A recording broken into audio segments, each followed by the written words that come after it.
Hello and welcome back to the Three Pillars Podcast. I'm your host, Chase Tobin, aka Tobinator the Motivator, and this is episode 105, Surrogacy. Guys, welcome back to the Three Pillars Podcast, the podcast where we focus on those three pillars of fitness, spiritual, mental, and physical fitness to help us grow closer to the Lord on this journey we call life. Some of you might be like, what in the world is that? Some of you guys might be, oh no, here we go. You guys know me. I'm a pretty level-headed guy, but I am very rooted in my faith. Surrogacy is one of those things, in my opinion, that goes against the natural order of things. Now, I get that there's some challenges out there. People are not, there's infertility issues. There's a big debate out there as to the rights of people to have and bear children. Well, from where I come from, my kind of worldview, if you're not able to have children, that's the Lord saying you can't have children. Now, there's science and technology and things like that, but when you start taking control over things that you shouldn't have control over, there can be negative consequences. We're going to get into some of the negative consequences today. Are there positives to it? Sure, but I'm going to focus on why I'm not an advocate for surrogacy. When you start trying to play God just because you want to have a child, that leads into it's more of you wanting to be in control of things. That gets into IVF and other things like that too, but I'm not going to discuss that on this episode. This isn't like Jurassic Park. You don't just get to create things just because you can. Just because you can doesn't necessarily mean you should, if that makes sense. So we're going to get into that tonight. And again, it's a little controversial topic. It's a little different than a little different flair than what I usually do, but it's something that's present in the world and something that we really need to discuss and decide as a society, is this something we want to move forward with, or is this something that we need to really scrutinize under a microscope? So that's what we're going to try to do today.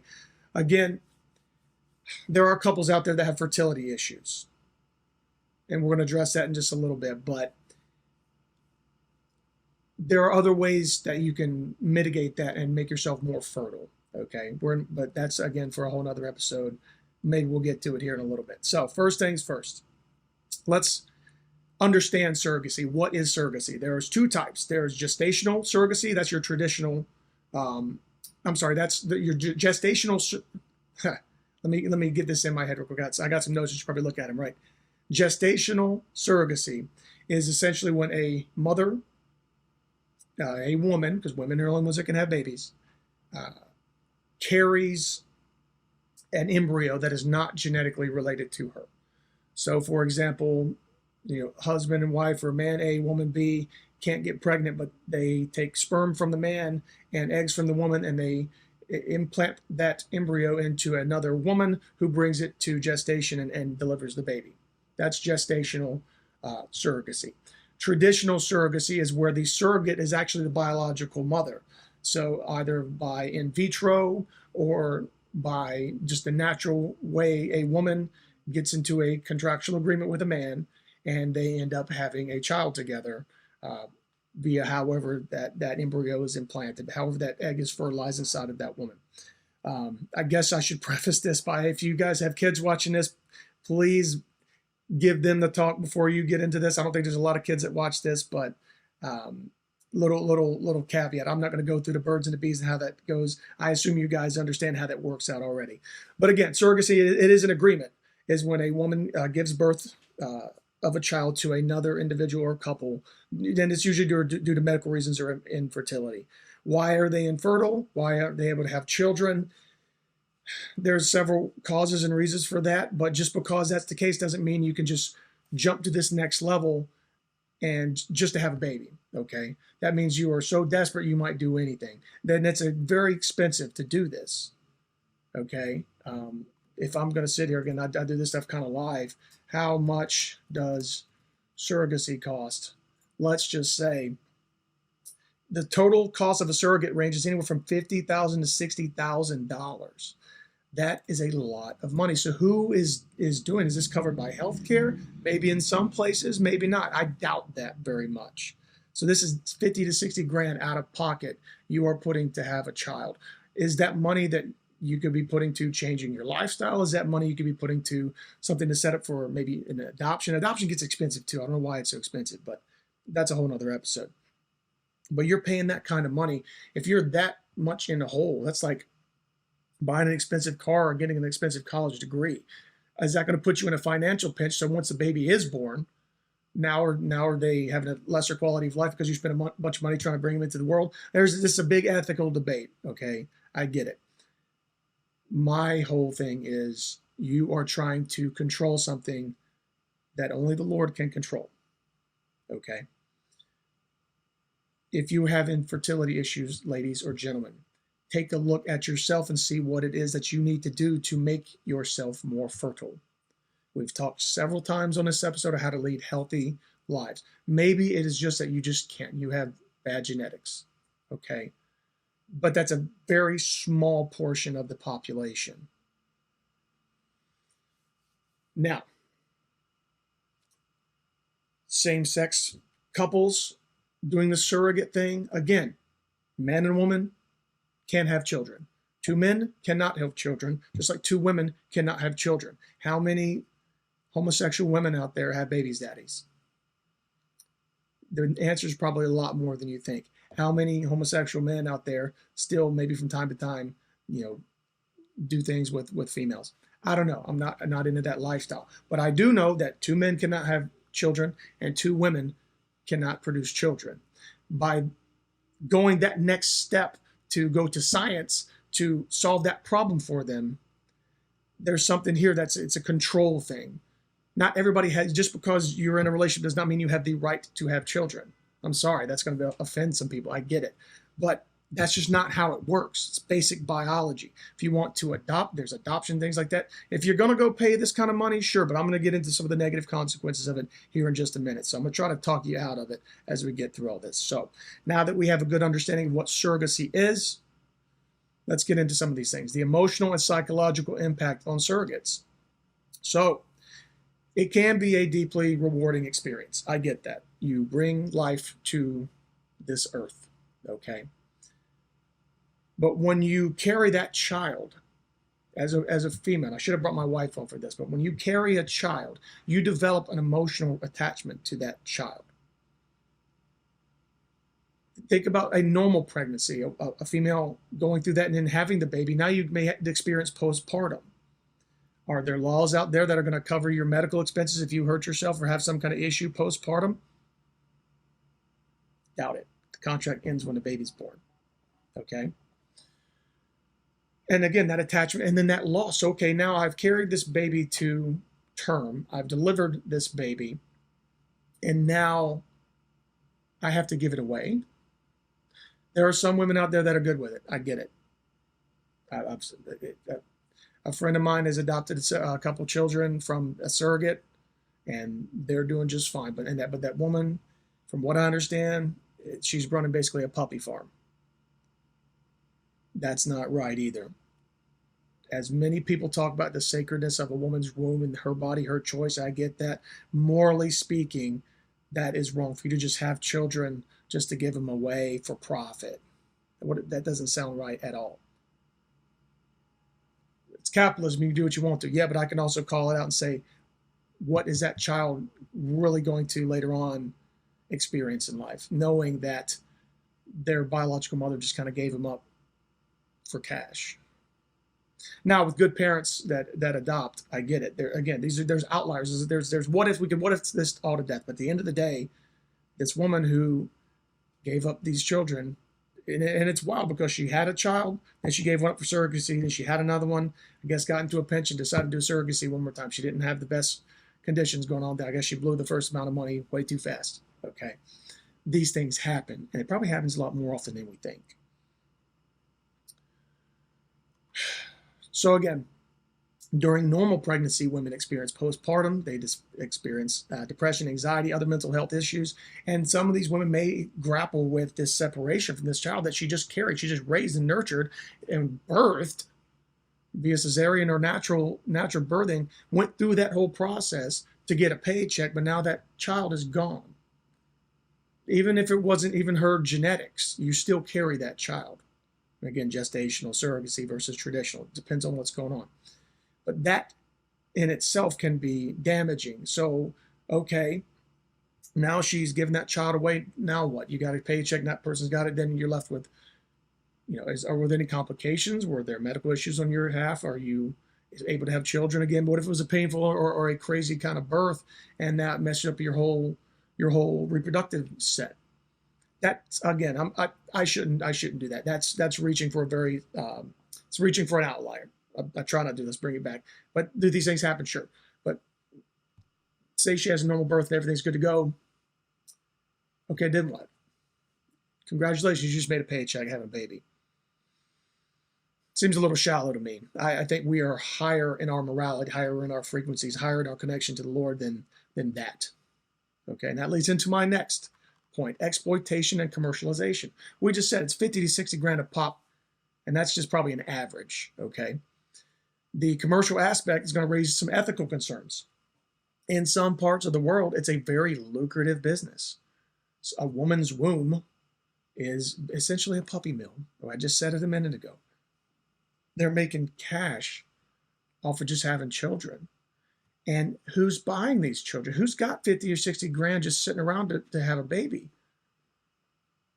I'm not going to put a tinfoil hat on or anything like that, but it's going to have to be somebody pretty wealthy. Or what's in the news right now? Trafficking and stuff like that. Does that lead to it?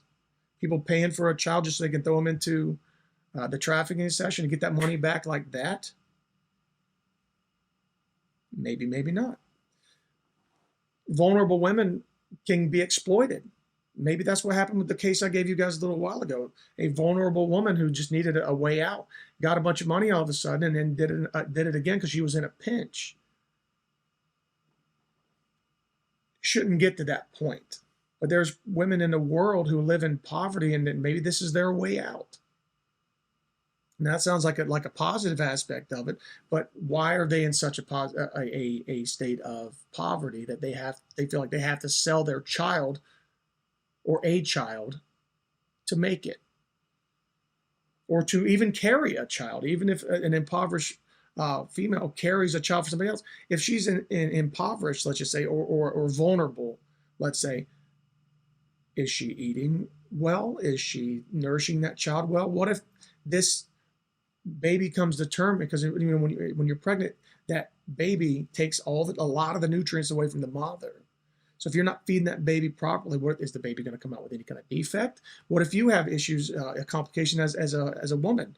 And what if you can't deliver that child for some reason? Or maybe you have a health concern you need to deal with. I got a Twitter thread I'm going to go through here that kind of outlines a specific case.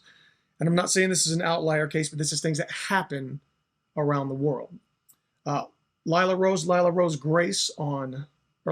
Rose on Twitter writes, 2 men hired surrogate Brittany Pearson to create their, quote, dream family. By the end of the process, a 25-week-old baby boy was murdered.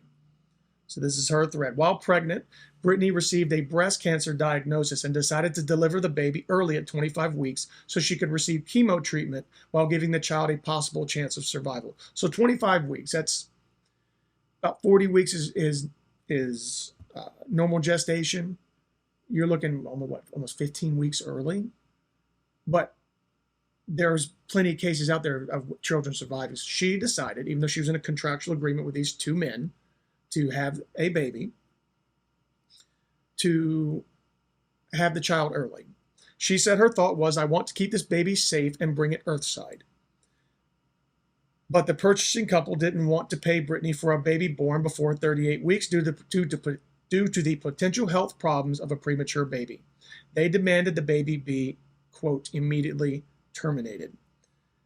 And there's a picture basically of the surrogate treatment between them, basically saying that since it's a contract and it's a legally binding thing, they are going to threaten legal action if she didn't terminate that child.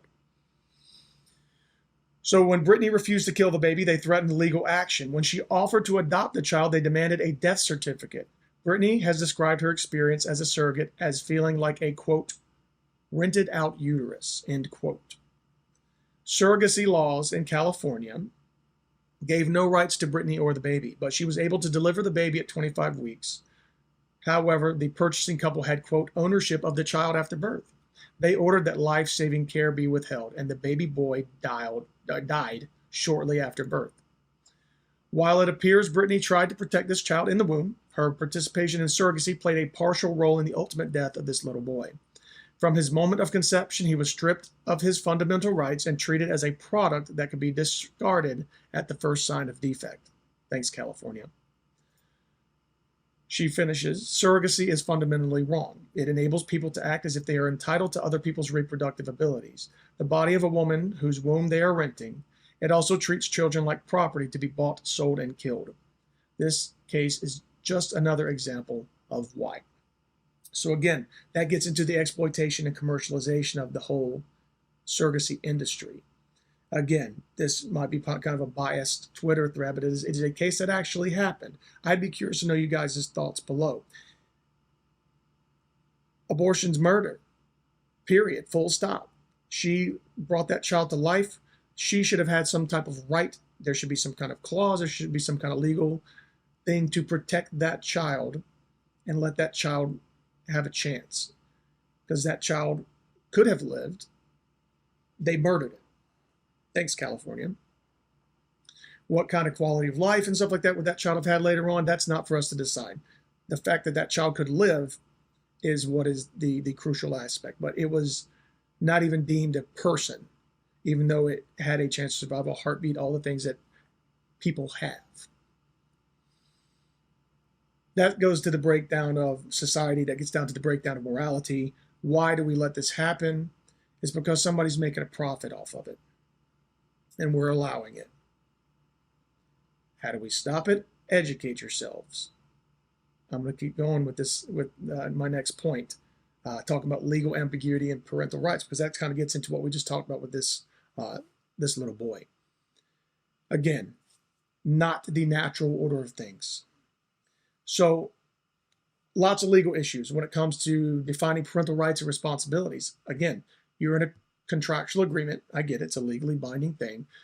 Two men or two women, or a man and a woman, doesn't matter the circumstance of the parents, but you're now in a contract with a third party or a second party, depends on which type of surrogacy it is, to deliver a service. And your service as a woman is to bring that baby to fruition. In this case, this woman had an issue where it could have killed her if she didn't get any kind of chemo or some kind of cancer treatment. So instead, she tried to compromise. And ultimately, the child was killed. So in some of these cases, legal disputes arise over custody of the rights of the surrogate and the intended parents. These battles can be emotionally draining for all parties and may not always result in the outcomes that prioritize the child's well-being. Who is advocating for that child? In this case, Brittany Pearson was trying to, but she was not able to. And then the two parents, fun fact, if you were a normal couple and this were a case, if my wife had a cancer diagnosis and had to deliver that baby 25 weeks, we would do everything it took to keep that child alive. They just tossed that child out like the trash, or opted to. Where's the morality in that? It's not there. That is a child. That is a human being given the breath of God by the Almighty Creator of the universe, and you decided to cast them out like trash. That's just that particular case, okay? That's not me saying all homosexual couples are wrong, or all, because this could have very well been a heterosexual couple itself. That doesn't matter, the parents. The point is the morality of them just to cast aside that child. Instead of, if you, again, having a normal birth, you would do everything you could to keep your son alive. I know I would. So where's the morality? Where's that at? That's what's missing in some of this. Oh, I'll just go through this process again. You're not actually doing anything, but because you haven't put anything in except maybe your reproductive cells into this woman. That didn't take a lot. If it was either in vitro or you figured it out with your husband, or you get what I'm saying. I'm not going to get into the graphics of it, but that you don't have a lot of stake in it is what I'm getting at. So you have no issue throwing that baby out with the bathwater, as it were. Whereas Brittany Pearson had that emotional attachment, thought she was doing the right thing, but ended up getting burned by it at the end of the day. Next point, impact on the child's identity. So, a child born through surrogacy, again, depends on their home situation after that. may find out about their genetic heritage, just like somebody who's an orphan or somebody who's adopted or anything like that. Knowing that they have a biological mother out there somewhere who's not the primary caregiver could give them confused feelings. Again, not being in the home of some of these things. Is that a question that can come up at some point? Yes, of course it is. If it's a good set of parents and just saying, hey, we were able to raise you and you've got a good life and this, that, and the other, that will be easier to explain the situation than somebody who has not got a healthy parentage, trying to explain what's going on with how they came into the world. That's not saying that the child won't be successful. That's not trying to say that the child won't grow and do great things in the world, but it's going to be an issue that they're going to have to deal with at some point, that normal people, they're not, again, not taking away from anybody's identity. Just because you're a surrogate child doesn't mean you're any different from my children. You are a creation of the one true God, and you are a blessing to this planet. But you are going to have to deal with different questions than normal children. Let's just call them normal for the sake of this podcast. Yes, you're still a normal person. You're a viable human being, but you were born under different circumstances. You get what I'm saying? That is going to, it can raise some complex ethical questions, and really, could it break up your family bonds and your own identity? Are you going to be confused? You're going to feel unwanted? I don't know. That depends on the parents and how they decide to handle that. If they explain it in a way that makes the child feel good, awesome. If the child finds out, well, my mom just kind of cast me out like a puppy farm,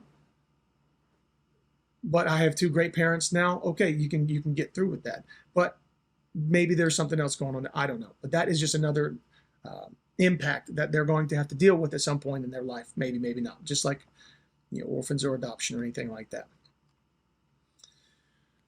Finally, distorting the natural order. I've kind of talked about this the entire time, and this is kind of the culminating event, right? The culminating point. God created man and woman to go forth and multiply throughout the earth and have dominion over the earth, and to be wed husband and wife, and to do things the natural order he set up. The man is the head of the household. The woman is his helper. The children are there to learn and grow through the guidance and directions of the parents, who will then go on and do the same thing throughout all of the earth. That is the natural order of things. That is how it works out. The science behind it, the biological aspect, the reproduction part of it, I'm not going to get into it, obviously, but men and women do what men and women do. Babies are born. Awesome. If there's some kind of complication that arises through that and you're not able to have children, plenty of examples in the Bible of women being barren for long periods of time. Then the Lord opened up their wombs and they were able to have children at some point, right? That, my friends, will take prayer. That will take fasting. That will take cleansing of your system. Maybe there's something that you've got going on that you have to correct in your life, that where you are fertile. Maybe it's your spiritual relationship to the Lord. Maybe your genetics aren't allowing you to have children. And we did an episode on this not that long ago. The choices of your parents and your parents' parents and their parents' parents may have led to you being how you are. That's just consequences you're going to have to deal with. But you don't go breaking down millennia of human existence just so you can have control over creation, just so you can have a little power trip. If you don't have any stake in the game, you could cause things like this little boy to get tossed out and not give him a chance to survive because you don't have any real emotional stake in it. You could cause issues with their own reproductive system. Say that Brittany Pearson wants to go have children on her own one day and she can't now because this somehow screwed her up. You start playing with things that you shouldn't be playing with, and they will have consequences. Again, this is not Jurassic Park. Just because you can do something does not mean that you should. But the fact that some people are making a profit off of this, that's disgusting in and of itself. The fact that people are exploiting women who are vulnerable, that's disgusting in and of itself. The fact that men are letting this happen in some of these areas, of course, some of these parts of the world, that's their business. And that's immoral. How do you stop it? It's got to take the government. It's got to take that culture. It's got to get people. They're advocating, saying this is wrong. You're causing more harm than good.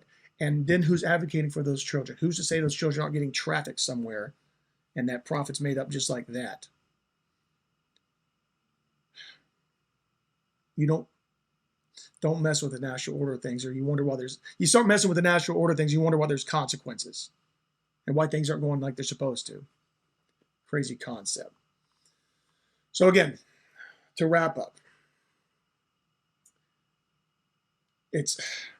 I guess it is a complex issue, okay?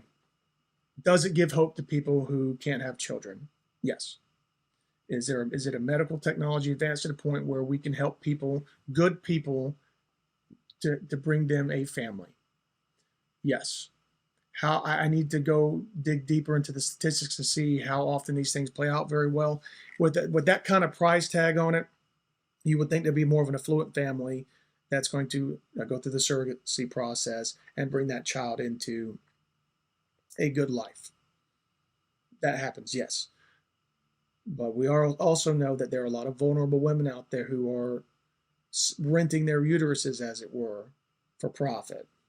So at what cost? What that kind of iniquity, if you will, flowing into that whole process, into that child, what kind of portals and stuff is that going to open up with that child later on in life? Because the mother just wanted to make a profit off of selling her eggs, let's just say, or carrying a child that wasn't her. There's a lot of things that go into that. The emotional toll on the actual surrogate is a huge factor. The commercialization of it and these legal ambiguities all play a huge role in surrogacy. And that's just things you've got to just discuss. I'm not trying to pick outliers and things like that. I'm just letting you know my feelings on the matter. At the end of the day, if you are going to decide to have a child and bring another life into this realm, you need to pray about it. You need to be right with the Lord about it. And you need to be going about it the natural way. That is my shtick on surrogacy. Again, I'm trying to have empathy. I am.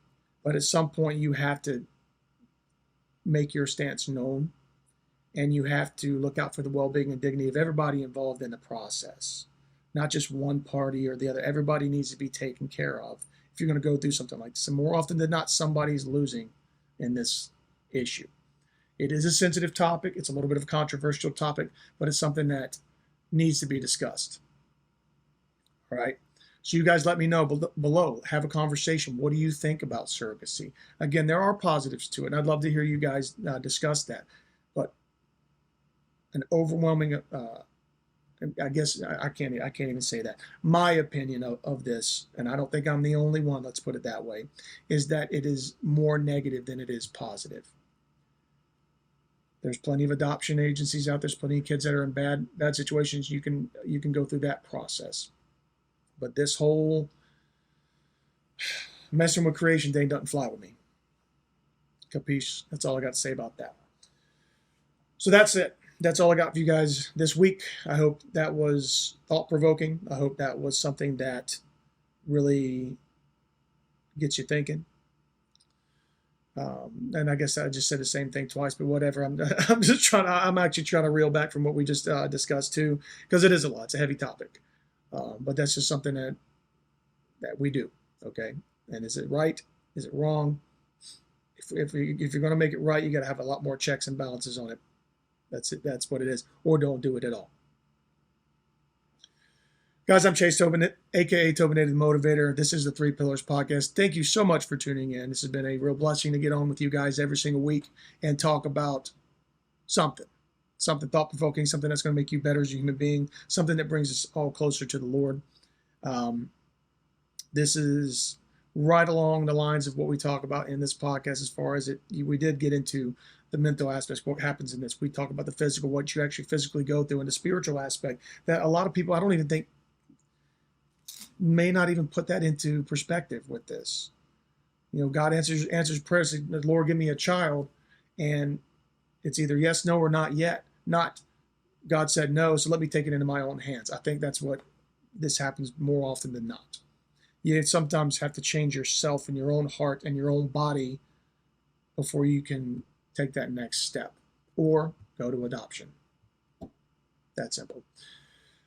I'll stop running my sock. It's a little longer than I normally do, but it's worth it. So we're going to end with a quick word of prayer as always. I'm going to kick you guys out for another phenomenal weekend. So let us pray. Heavenly Father, thank you for your guidance. Thank you for your reverence. Thank you for your holiness. Lord, we praise your name on high every single day because you are our light. You are our guidance and direction in this crazy world we live in. Lord, thank you for giving us a blueprint for a family. Thank you for giving us the